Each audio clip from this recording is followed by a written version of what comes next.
Hey, good evening, Periscope. My phone is going a bit crazy tonight, so if it cuts off, don't worry about it. We'll sort it. Fanny, good evening. Great to see you. How are we? What is it? I didn't even know what day it was. It's Wednesday night. Fanny, how we doing? Good to see you. And that means it is time for Book Club. We're going to give people a few minutes to join as per usual. Lee's here. I can see Tyler's here. Tyler's a new username. Let us know where you're viewing from, Tyler. And how you found out about the scope. Nina's here. The whole gang is joining in. Everybody's jumping on. So let us know how your week's been, first of all. I couldn't Periscope on Monday. For those who don't know me, my name's Ross. I'm an actor and a voiceover artist. Good evening, Archie, from Manchester here in the UK. Scope twice a week normally, on a Monday and a Wednesday. Monday we do something called Motivation and Mind Hacks. Wednesday we do Book Club. I couldn't do Monday because I was out interviewing my my agent, Tyler.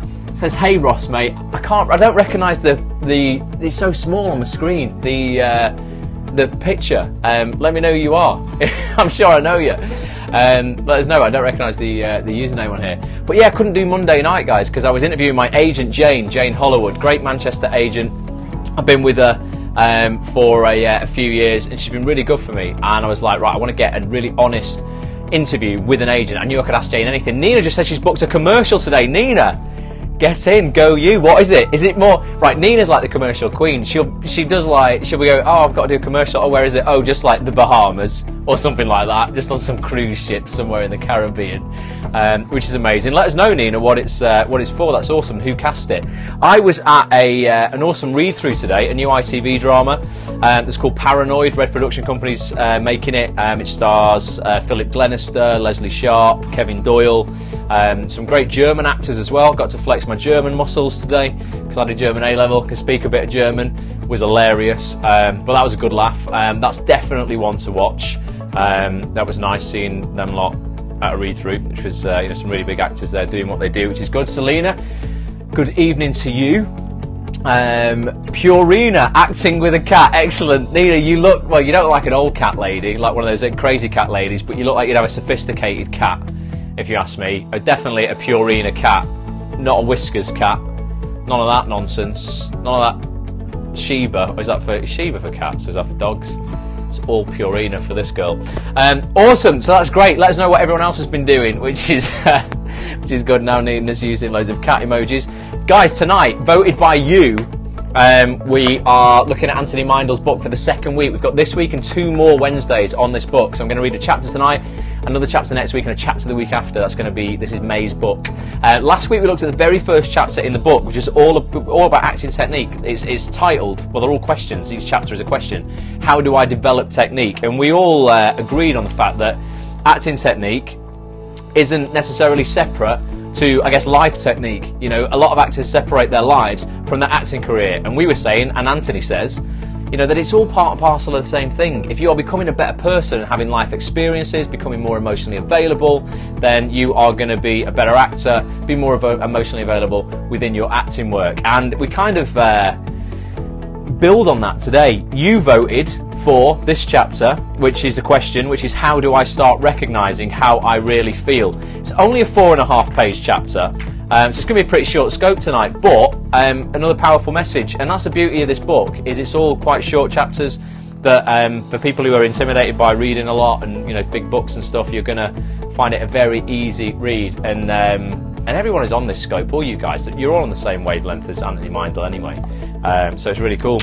So if you're settled in, give me some hearts, give me some yeses, and we'll start getting cracking on the book. Unless anyone else has got any particularly special news, like Nina, who's booked a commercial. Who cast it, Nina? Before we begin, the hearts are coming through. Who cast it, and what did you have to do in the advert if you were acting with a cat? I guess you didn't have to act with a cat in the casting, or maybe you did.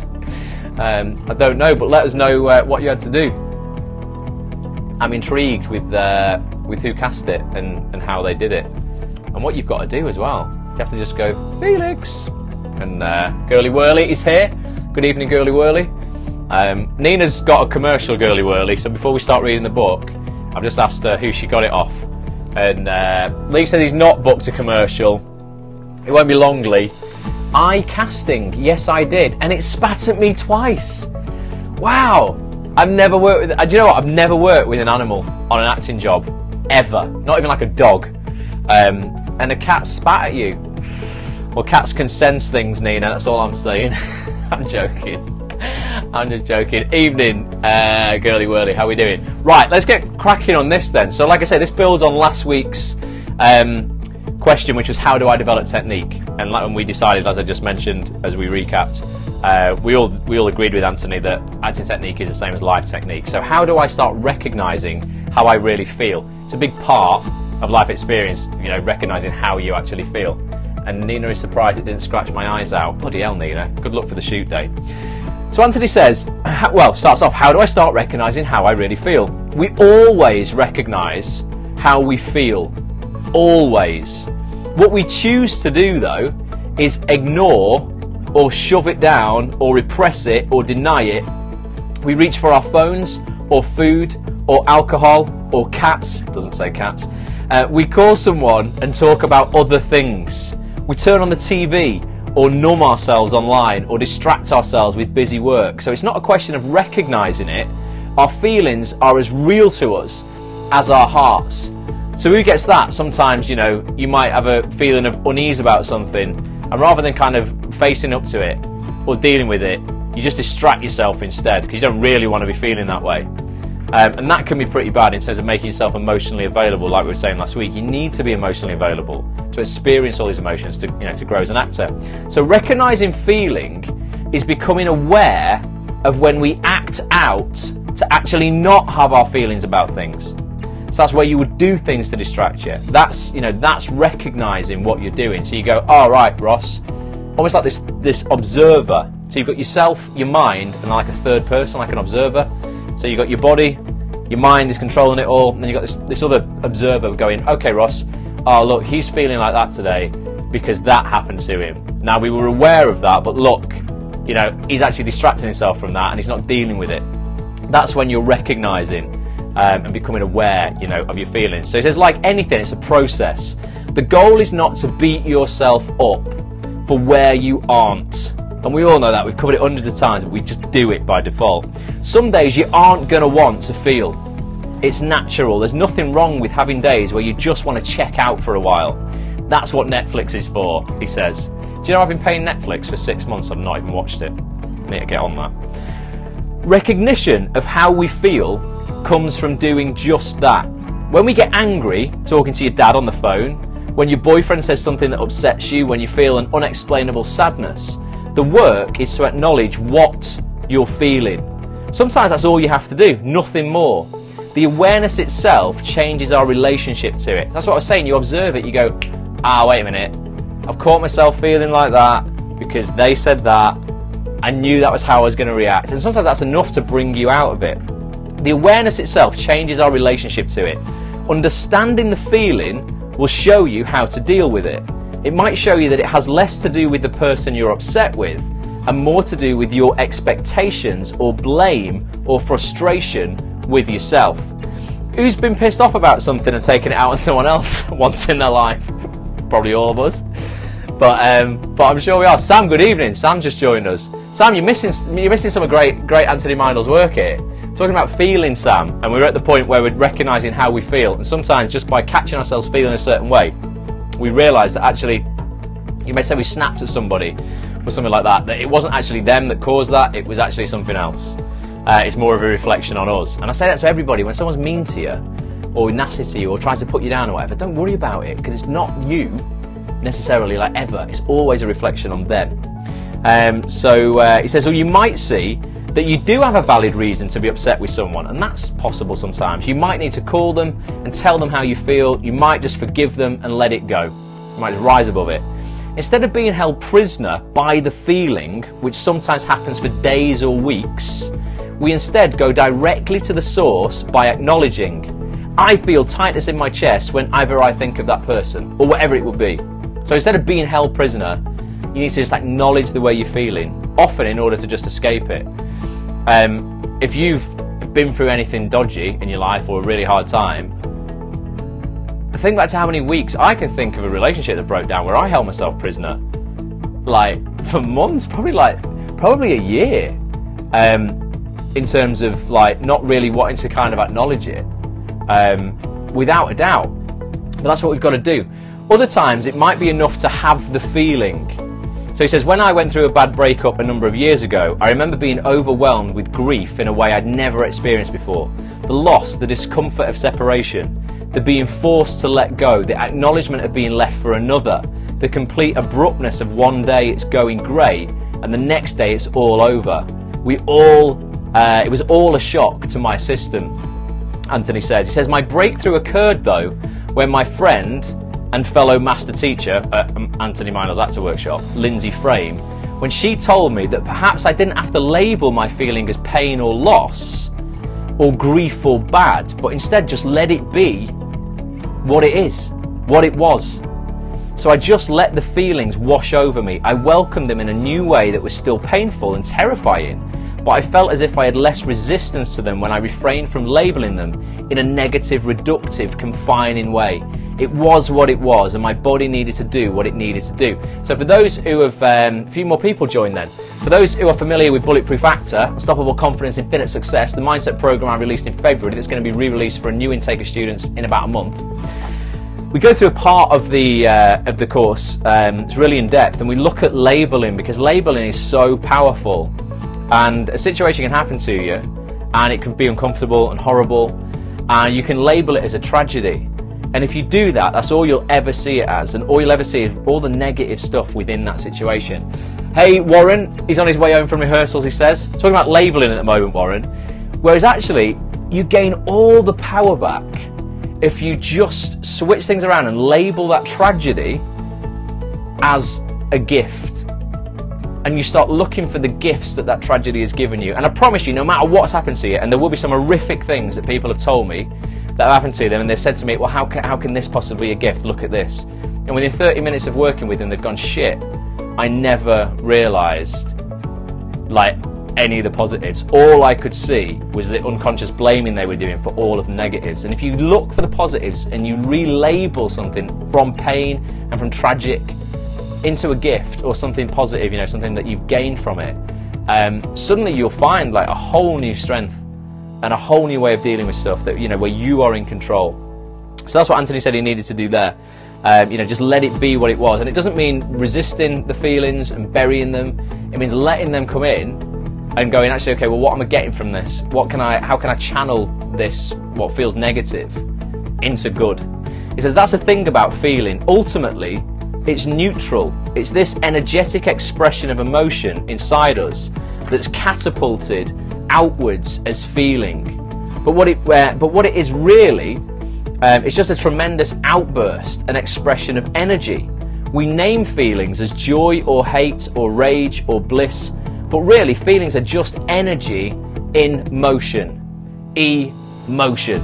So emotion is just that, it's energy in motion. And that in itself, you know, when you realise that, is quite liberating, isn't it? To go, all these feelings that I'm having, that it's just energy that's just flowing in a certain way. And that's all it is. It doesn't have to mean more than that. You know, you can acknowledge it, accept it, let it wash over you and move on. We are energetic beings who have more awareness about ourselves than we realise. So trust that you do know how to recognise what you're feeling more than you think you do. The work will be in deciding what you want to do about it. That's where the hard work is. One of the breakthroughs occurs in stopping the judgments we have about our feelings.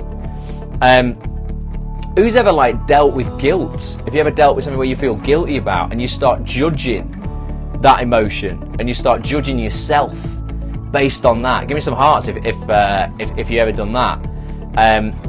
And really, again, you're just blaming unconsciously, because if you started blaming consciously, you'd be able to blame yourself for all the positives that you brought to the situation before you did that thing that made you feel guilty. But a lot of people just focus on the negative, unconsciously blame, like we do in life. All we do is go through life unconsciously blaming when we're not aware. You did that to me, I feel terrible about that, oh, I've been, you know, hard done by or whatever. When really you need to blame consciously and go, well, you know what, yeah, you did do that to me, but before that, I've got to thank you for this that I got, and even within the bad stuff, I've learned this and this, and I've grown through it. So it's stopping the judgments that will give you control as well. In a culture that's constantly asking us to be happy, we often feel guilty when we feel anything but that, because society is telling us we shouldn't. This is the one thing, there's one thing that, I'm all for positivity, but one thing sometimes that I think can be overkill on Instagram and Twitter and all our social medias, because it's quite fake and people only put the positive out there, is the pressure it puts on everybody to be happy, you know, and kind of like, and to feel that if they're not taking pictures of some amazingly healthy breakfast, doing all this stuff that seems to be kind of cool on social media, that they're inadequate or whatever, and there's a lot of pressure to be happy. He says, but that's not what true feeling is about. Happiness isn't about the avoidance of something else. It's not about ignoring our pain to put on a happy face. That's dysfunction. All feeling is valid and important and needed. That's what it is to be human. It's about inclusion. I can feel happy, or maybe joy is the better word, while still being upset with my friend. This is because joy comes from a deep gratitude of awareness of being alive. It abides within us. Expressing ourselves then is freedom, and emotional freedom is joy. Marlon Brando said this about feelings. He said, George Bernard Shaw said that thinking was the greatest of all human endeavours. But I would say, Anthony would say, he says, I would say that feeling was. So it's not thinking that's the greatest of human endeavours, it's feeling, allowing yourself to feel things, to feel love or wrath, hatred or rage. Although we won't always be comfortable with what may come up for us, the alternative is to live a life as an emotional zombie, right? And if you're going to live your life as an emotional zombie, then your acting career's gone out the window, innit? Okay, you're going to shut off from the world, you're going to be risk averse, numb and anaesthetised. And that, he ends the chapter with, that is a lot scarier than any kind of feeling we could ever have, for sure. So ultimately, you know, really, it's about that emotional availability. And as he opens the chapter with, you always recognise how you feel, but it's how you deal with that then. Do you allow yourself to feel like that and acknowledge it, absorb it and move on, look for the gifts within it, or do you suppress it, become dysfunctional, let it build up, you know, and hide away from it, you know, effectively? But acknowledging the feelings you're feeling, it's going to make you a better actor, because you're going to allow yourself to feel it fully. It doesn't mean wallow in it or anything like that, but just allow yourself to go, actually, yeah, okay, when that happened, I felt like that. And if it's negative, you know, there's ways to reframe it, turn it around and get out of that, but it does mean that you're emotionally available if you ever need to recall that in an acting job, I guess. So it's a pretty short chapter, but I think it's quite powerful. Effectively, you've got to let yourself feel all those things, good or bad, or the alternative is you are just going to be an emotional zombie, shut off from the world, lock your heart away, never risk anything, never fall in love again if you've broken up with somebody, all that kind of stuff. You're going to become a numb, anaesthetised, as he says. But it is just about acknowledging the energy. That's what the feeling is. Energy in motion, emotion. So let us know if you get it, if you think it's useful. That's just one of 60 odd chapters, I think, in Anthony's book. We'll do a little vote on what we want to. All the hearts are coming through. They're loving it. We're going to do a little vote on what we want to look at next time. They're just short chapters, but I think they're just enough to kind of take in, question yourself on, you know, and acknowledge. Loving energy in motion, says Edward. Edward's writing an awesome article for me at the moment, science-backed, Ed, which I love, on the benefits of meditation as actors. And I read a little draft of it, and Ed, it's great, mate. It's really, really good, and I love the scientific kind of study that's gone into it, and but he talks about MRI scans and the parts of the brain we can see on scans as thicker from people who meditate.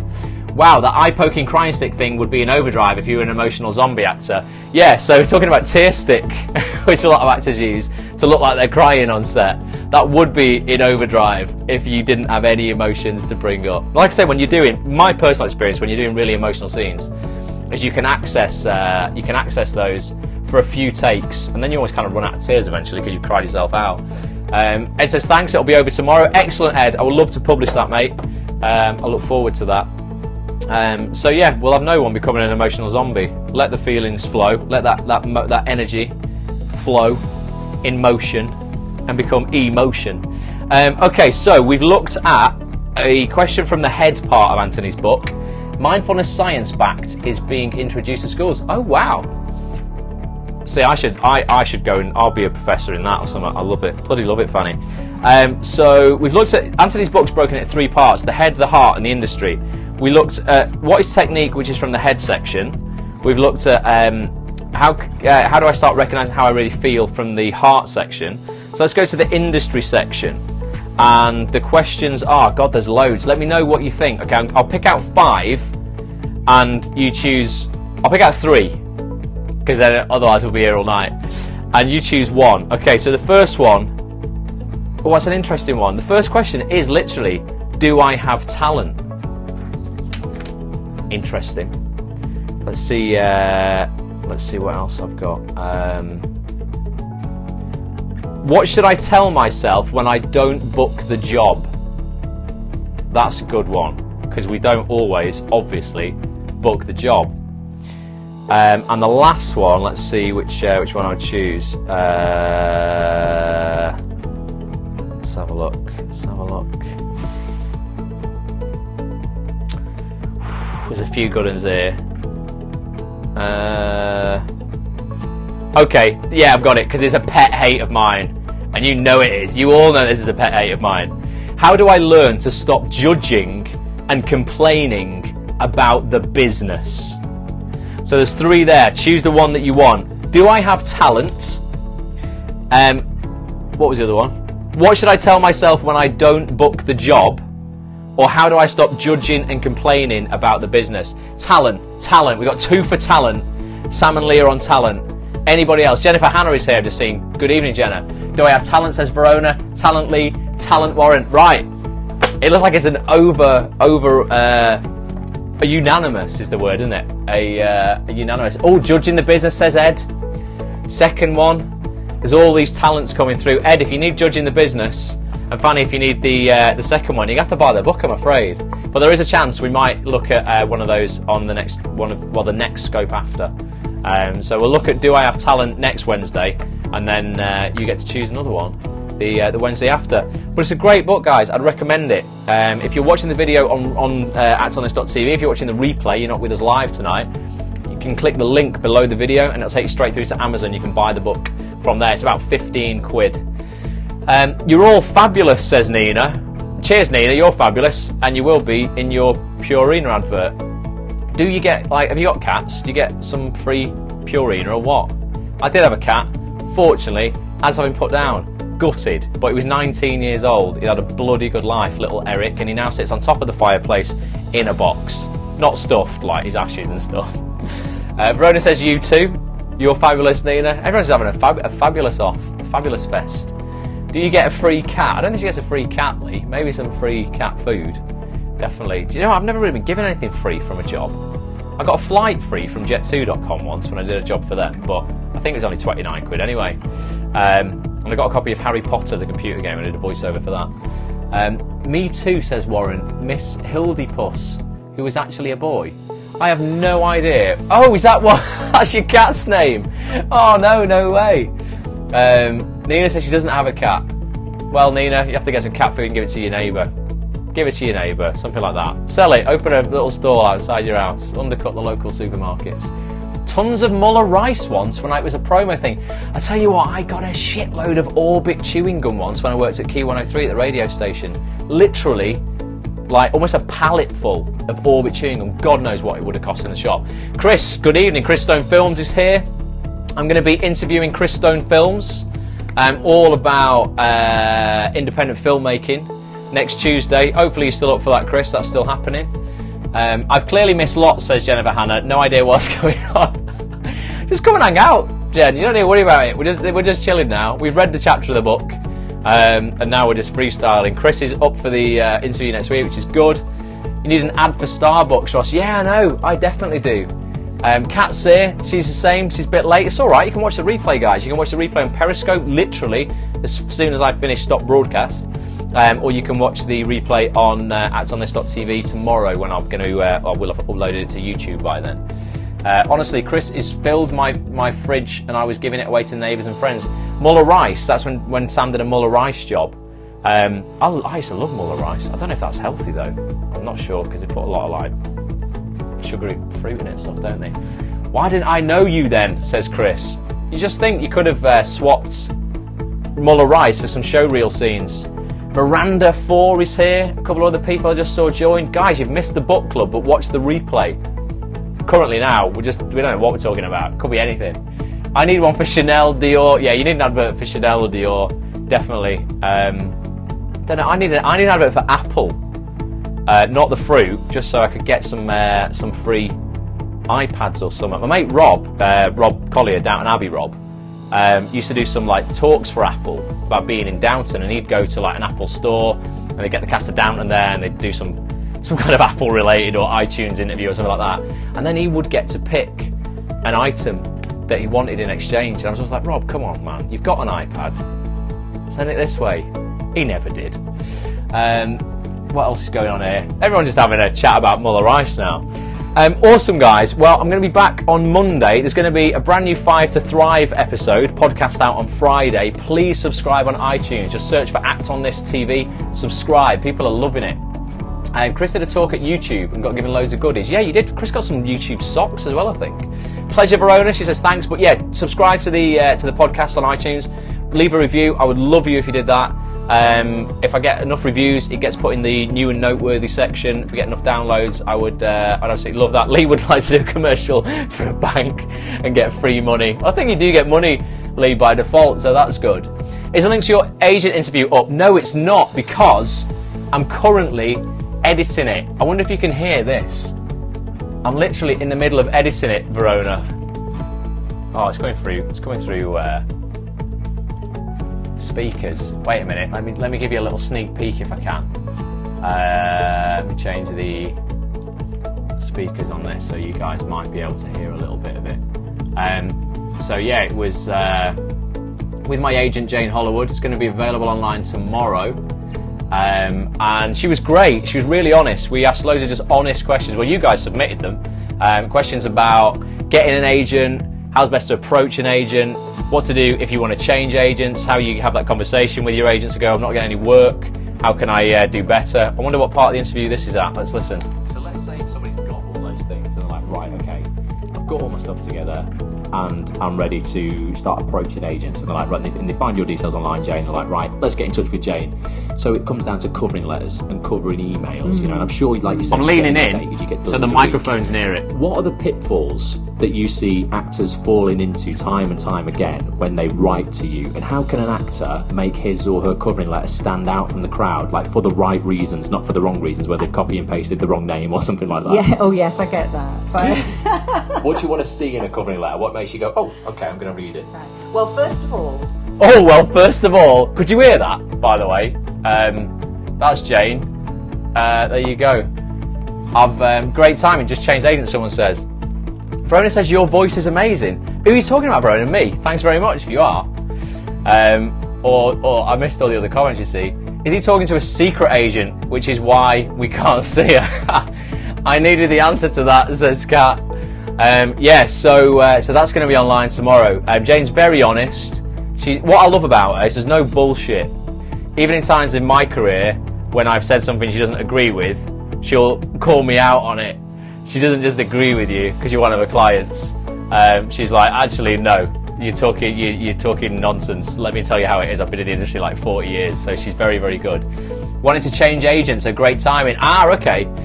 It's quite interesting actually. She goes into some details about what, you know, literally the procedure of changing agents and what actually has to happen, and something called a protected list that they have on Spotlight. So if your current agent has put you forward for various work, the unwritten rule in agency is that any job you've been put forward for within the last 2 months, there's something called a protected list on Spotlight. It shows exactly what you've been submitted for. Obviously, if any of that comes up when you're with your new agent, your old agent can claim the commission on it, and that's kind of how it works. So there's little things that she talks about in terms of procedure, which I'd never really thought about before.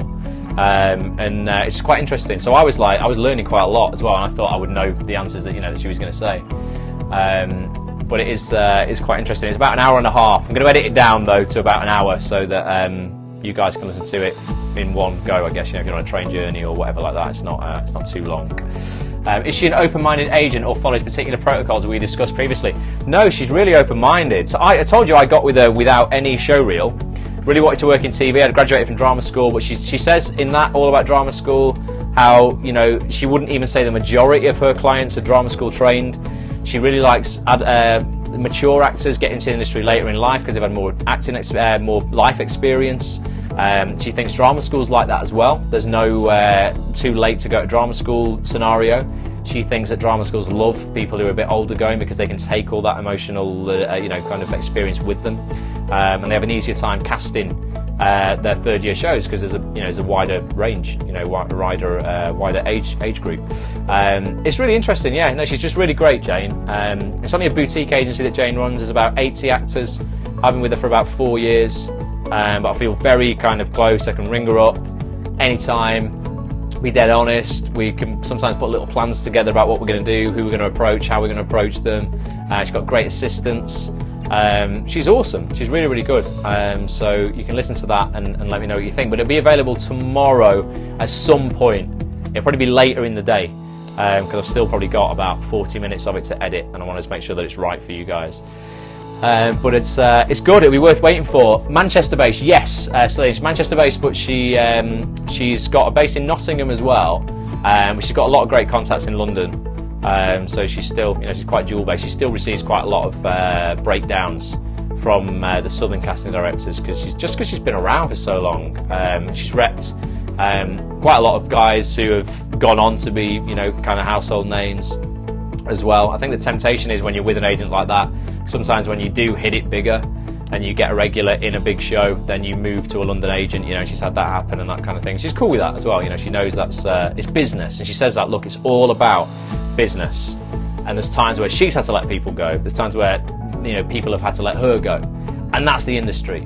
It's not this kind of relationship, boyfriend-girlfriend type relationship we feel we have with our agents, where it's like, oh God, I can't dump you because it's going to be dead awkward. She's like, no, we take that out of it, take compassion out of it. And she said she's never fallen out with any of her clients ever, who have moved on, and they're still in touch, and people have gone to her from other agencies, people have gone from her agency to other agencies, and that's how it is. That is life, innit?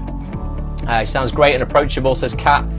She's good. So check it out tomorrow. I'm going to send an email out to everybody on the email list, so that you'll find out about that tomorrow. If you want to get updates and you're not on the email list, go to actonthis.tv/first. You'll get on the email list if you sign up there, and then you'll be the first to find out of the brand new features me and Chris Stone are going to be doing from Media City. Chris is going to be involved with the first one, and then he's going to be directing the rest of them.